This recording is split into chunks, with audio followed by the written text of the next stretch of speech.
All right, let's dive in. Today we're journeying back in time to explore the Moors in Spain. A period bursting with cultural exchange and advancements. Even a little palace intrigue, you know? Exactly.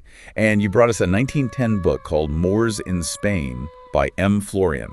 A great primary source. It is. And in this deep dive, we'll extract those fascinating nuggets. So you can grasp how the Moors shaped Spain and, frankly, a good chunk of Europe. So who exactly were the Moors? Well, they originated from Mauritania in North Africa. Okay. Their early history, it's like a who's who of empires. Really? Carthaginians, Romans, Vandals, even the Greeks. Wow, sounds like a chaotic time. It was. Then came the Arabs. Okay. Shared origins and language led to close ties. I see. And eventually, the Moors embraced Islam and expanded their reach. Which brings us to Spain. Spain. And their conquest in the 8th century was pretty rapid, right? Exactly. But not without resistance. Oh. Figures like Pelagius led insurrections, showing the Moors didn't just waltz in. So they fought back. They did. Some historians argue that the Moors' success wasn't just military might. Interesting. So what other factors paved the way for them? Well, early Moorish leaders like Elzima focused on building a stable and prosperous society. Makes sense. The idea was a content populace is less likely to rebel. A classic carrot and stick approach. You could say that, but their expansion wasn't unchecked. Which brings us to the Battle of Tours. Ah, yes, the Battle of Tours. In 733 AD, where Charles Martel stopped their advance into Europe. Right. Historians cite a staggering number of Moorish casualties, something like 300,000. Probably exaggerated, though. Even if it's exaggerated, it shows the significance of this clash. Absolutely. But they still held a large portion of Spain afterwards, right? They did. And that leads us to the Golden Age of Al-Andalus. Right. In 759 AD, Abduramus I, a descendant of the Umayyad Caliphate, established a new caliphate in Cordova. Abduramus I. Was he just a warrior, or was there more to him? How did this golden age even come about? He was more than a conqueror, a patron of the arts, a shrewd ruler, laid the groundwork for peace and cultural flourishing. Think schools for astronomy, math, medicine, literature. Cordova became a vibrant hub. Like the Silicon Valley of its time. But I recall something about a lavish palace and a not-so-happy caliph. What's the story there? You're thinking of the Palace of Zara, built by Abduramus III, a later caliph, for his favorite concubine. Okay. It cost an astronomical sum, about 300,000 gold dinars annually. Wow. And took 25 years to complete. Yet, despite the opulence, Abduramus III himself admitted to finding true happiness on only 14 days during his 50-year reign. That's incredible. It's an incredible golden age, but a sense of disillusionment at the top. It is fascinating. Makes you wonder, could this lavishness, even while the caliph wasn't happy, have played a role in their later decline? It's a thought-provoking idea, but let's not get ahead of ourselves. The Moors' achievements weren't just about opulent palaces. Their contributions to agriculture, medicine, commerce, the arts, all substantial. They were a sophisticated society, thriving in so many areas. What kind of revenues did all these economic activities generate? It was impressive. Sophisticated irrigation systems that transformed agriculture, particularly in arid southern Spain. Interesting. And mastery of trade brought in vast wealth from across the Mediterranean. And their medical expertise was pretty renowned too, right? I vaguely recall something about a Christian king seeking treatment from Moorish physicians. That's right. Even Alfonso the Great entrusted his own son's care to Moorish physicians. Wow. Speaks volumes about their reputation and the advancements they made in medicine. Okay, so we have this picture of a vibrant, flourishing society. But it begs the question, what led to their decline? Was it external pressure, or were there internal factors as well? Welcome back to our deep dive into the Moors in Spain. Last time, we traced their journey from those early conquests to establishing a flourishing society. We even touched on their eventual decline. And as we explore more of this golden age, it's important to remember this wasn't just constant, uninterrupted progress. Right. History's rarely a straight line. Exactly. But what I find fascinating is the impact the Moors had on intellectual and scientific thought in Europe. It was the Dark Ages in Europe, but Al-Andalus was a beacon of knowledge. How did these worlds collide? What impact did that have? The Moors bridged the gap between ancient knowledge and a Europe on the cusp of the Renaissance. Their scholars didn't just preserve Greek and Roman texts. They didn't. No, they translated them. studied them, expanded upon them, adding their own insights and innovations. So, like the ultimate knowledge curators. Oh, that's a great way to put it. They kept that flame alive and passed the torch. Yes. What's a specific example of that knowledge transfer? Take astronomy. The Moors, they were avid stargazers. They built observatories charting the movements of celestial bodies and developed sophisticated astronomical models. Wow. One notable figure, Arzachel, created a model of the solar system that heavily influenced later European astronomers. Amazing. They were unraveling these mysteries centuries ago. They were. Did their work in astronomy have practical applications? Of course. Think navigation. Yeah. Accurate astronomical observations were essential for seafaring, and that knowledge had a direct impact on European exploration and trade routes. So their work in the stars helped Europeans navigate the seas and expand their horizons. Exactly. What about other areas, like medicine? What did the Moors contribute there? Moorish physicians were highly respected throughout Europe. They emphasized a holistic approach to healing, combining observation, experimentation, and a deep understanding of the human body. Interesting. Established hospitals, wrote influential texts, and even performed complex surgeries. Names like Averroes and Avenzoar, they became synonymous with medical brilliance. Averroes, the physician, philosopher, and lawyer, all in one, Right. like the Renaissance man before the Renaissance. Exactly. A fantastic example of their intellectual breadth and depth. His commentaries on Aristotle were widely studied in European universities, shaping both philosophical and scientific discourse for centuries.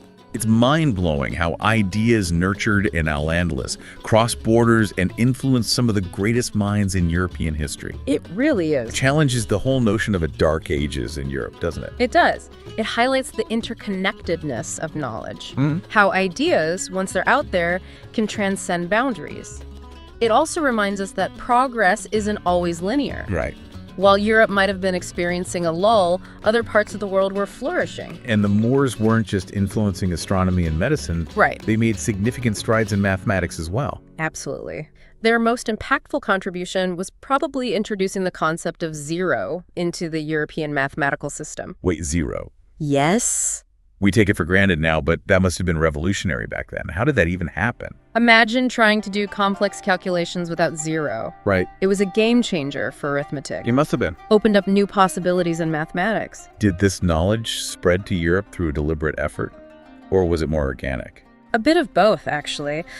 There were scholars and translators actively working to spread knowledge, but trade played a big role too. Of course. Merchants, travelers, diplomats, they all interacted, exchanging goods and, along with them, ideas. Ancient networking. You could say that.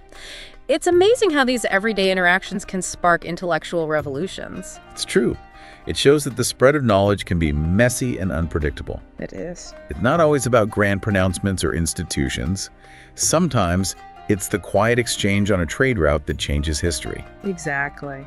Okay, so we've got astronomy, medicine, math, all incredibly important. They are. What other areas did the Moors leave their mark on? Well, their influence went beyond those fields. They were skilled engineers, developed innovative irrigation systems, and their architectural prowess is evident in structures like the Alhambra, which blend beauty and function. The Alhambra.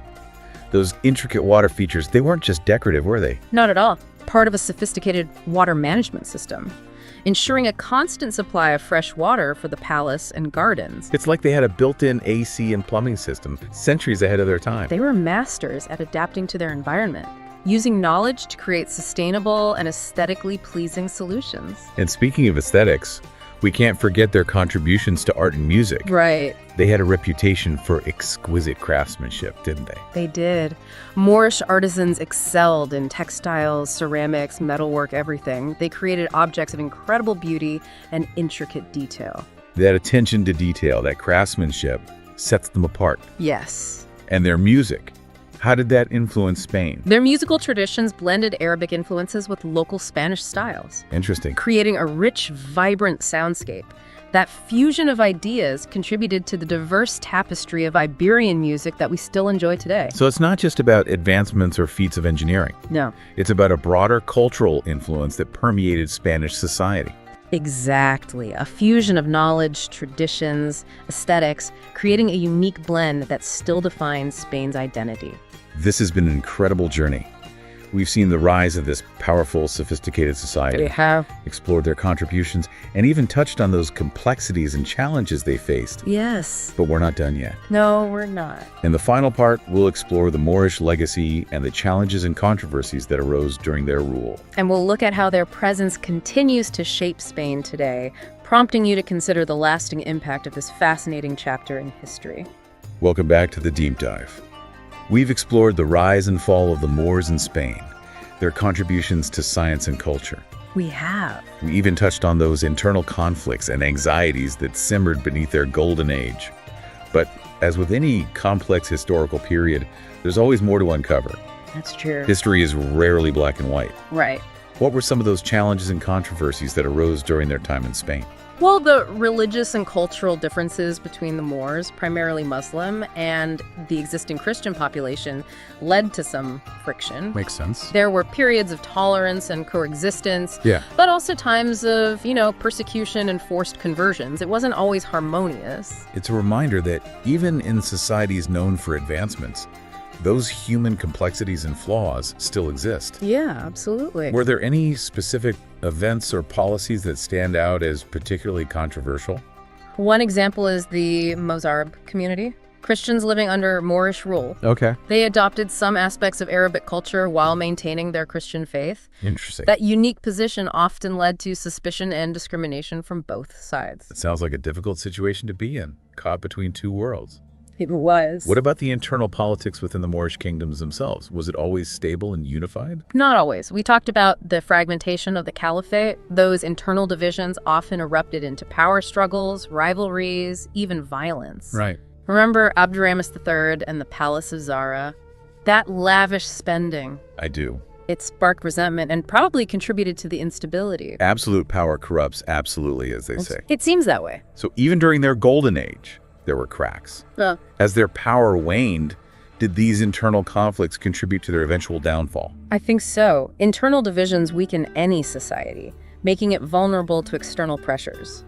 The Christian kingdoms in the north were able to capitalize on these struggles, gradually pushing south. A house divided against itself cannot stand. That's a good way to put it. But even as their political power waned, their cultural influence remained strong, right? What are some examples of that? Absolutely. Their artistic and architectural styles continue to influence Spanish design. Take the Mudejar style, for example. It blends Islamic and Christian elements. It emerged during the later period of Moorish rule and continued to flourish even after they were expelled. Fascinating how art and architecture can reflect those complex cultural interactions. It is, and it's not just architecture. The Moorish influence can be seen in Spanish cuisine, music, language. Yeah. It's woven into the very fabric of Spanish culture. As we wrap up, what's the most important thing for our listener to understand about the Moorish legacy in Spain? I'd say it's about embracing the nuances, recognizing that history is rarely simple or one-sided. Right. The Moorish presence was complex, brilliance in conflict, progress and tension. A story of cultural exchange, innovation, and adaptation, but also power struggles and the clash of ideologies. It's a reminder that studying history isn't just about dates and battles. It's not. It's about grappling with those messy realities of human interaction across cultures and time. Exactly. It's about acknowledging the contributions of different civilizations. Right. Appreciating how those exchanges of ideas, even amidst conflict, have enriched our world and shaped history. I agree. This has been an incredible journey, from North Africa to Cordova, from the Alhambra to the fall of Granada.